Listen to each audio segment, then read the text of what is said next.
नमस्कार विद्यार्थियों, आराधना degree college के ऑनलाइन मंच पर आपका स्वागत और अभिनंदन है। पिछली क्लासों में हमने निर्गुण संप्रदाय से संबंधित कबीरदास जी के बारे में अध्ययन किया था। आज हम उन्हीं से रिलेटिव या निर्गुण शाखा से रिलेटिव अन्य संत कवियों के बारे में पढ़ेंगे। उन संत कवियों में जो पहला कवि हम पढ़ेंगे आज, उनका नाम रैदास है। रैदास का एक अन्य नाम है रविदास। रविदास जी का जन्म या रैदास का जन्म 1398 ईस्वी में बनारस उत्तर प्रदेश में होता है। वे जाति से चमार थे और इनकी जो महिला शिष्या थी उनका नाम था मीराबाई। रैदास जी के जो 40 पद हमें देखने को मिलते हैं वे गुरु ग्रंथ साहिबा में देखने को मिलते हैं और गुरु ग्रंथ साहिबा सिखों का पवित्र ग्रंथ है। उसी ग्रंथ में हमें रविदास के 40 पद देखने को मिलते हैं। उत्तर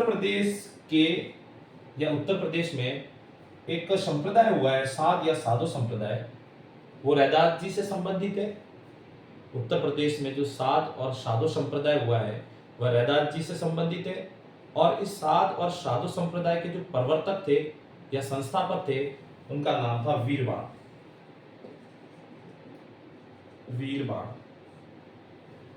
इनकी प्रसिद्ध दो पंक्तियां हमें साहित्य जगत में पढ़ने को मिलती हैं।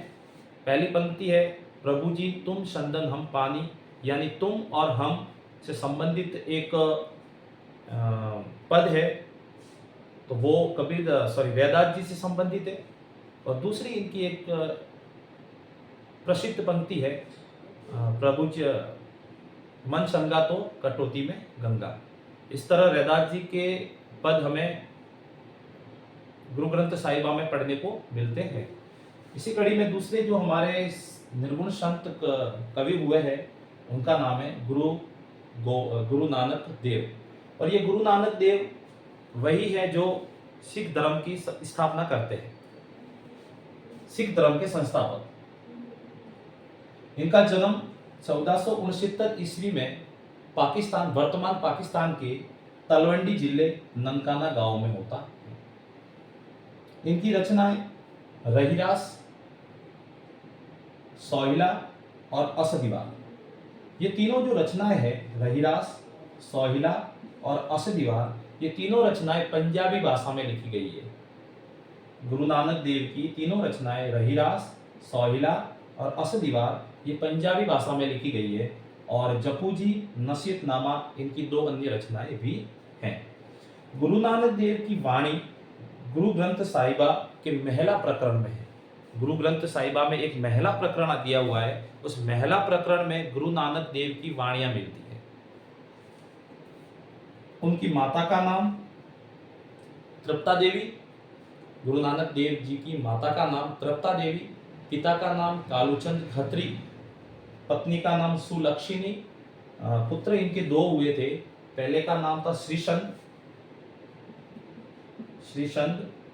और दूसरे का नाम था लक्ष्मीचंद। ये दो पुत्र हुए थे इनके। ये जो श्रीचंद है ये आगे जाकर उदासी संप्रदाय की स्थापना करते हैं। हिंदी साहित्य जगत में उदासी संप्रदाय के प्रवर्तक थे वो श्रीचंद थे और श्रीचंद इन गुरु नानक देव जी के पुत्र थे। इनका शिष्य था, उसका नाम था मर्दाना। इनके शिष्य हुए थे, उनका नाम था मर्दाना और मर्दाना का जो प्रियवादी यंत्र था वो सारंगी था।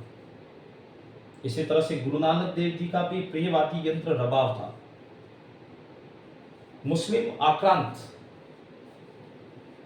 हिंदुस्तान पर कई मुस्लिम आक्रांतों ने आक्रमण किए और उन मुस्लिम आक्रांताओं के बारे में सबसे पहले या फिर उनका विरोध करने वाले काव्य में वे जो कवि हुए हैं वे थे गुरु नानक देव। इस तरह गुरु नानक देव भी अपने काव्य जगत में प्रसिद्धि प्राप्त की। नेक्स्ट कड़ी में हम पढ़ेंगे सुंदरदास। सुंदरदास दादू दयाल के शिष्य थे। दादू दयाल जो राजस्थान के कबीर कहलाए उनके शिष्य थे सुंदर दास।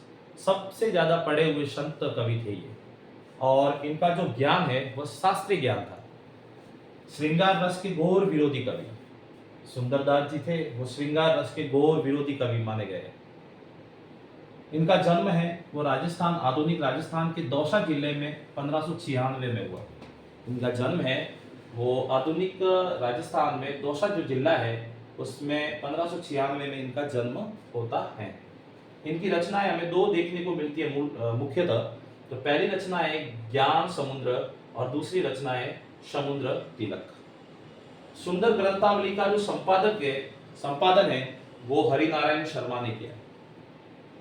ये इंपॉर्टेंट सवाल हो सकता है कि सुंदर ग्रंथावली का संपादन किसने किया, तो इसका उत्तर है हरिनारायण शर्मा ने। इनके कुल 52 ग्रंथ हमें देखने को मिलते हैं। सुंदरदास संत होकर भी हास्य रस इनका प्रिय रस था। अधिकतर संतों का जो प्रिय रस होता है या फिर संतों का जो रस होता है, भक्तों का रस होता है, वह होता है शांत रस। लेकिन सुंदरदास जी का जो प्रिय रस था वह था हास्य रस। इन्होंने, मैंने पहले बता दिया था आपको, इनकी जो शिक्षा है वो शास्त्रीय ढंग से हुई है। शास्त्रार्थ थे ये, शास्त्रज्ञ कह सकते हैं हम।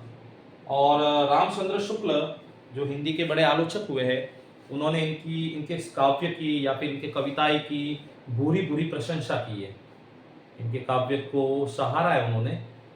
और इनकी एक पंक्ति है जो प्रसिद्ध पंक्ति है सुंदरदास की, पति ही सुप्रेम होए, पति ही सुप्रेम होए, पति ही सुनेम होए। ये इनकी प्रसिद्ध पंक्तियां हुई है। इस तरह आज की क्लास में इतना ही। आने वाली क्लासों में हम और निर्गुण संत कवियों से संबंधित अध्ययन करेंगे। धन्यवाद।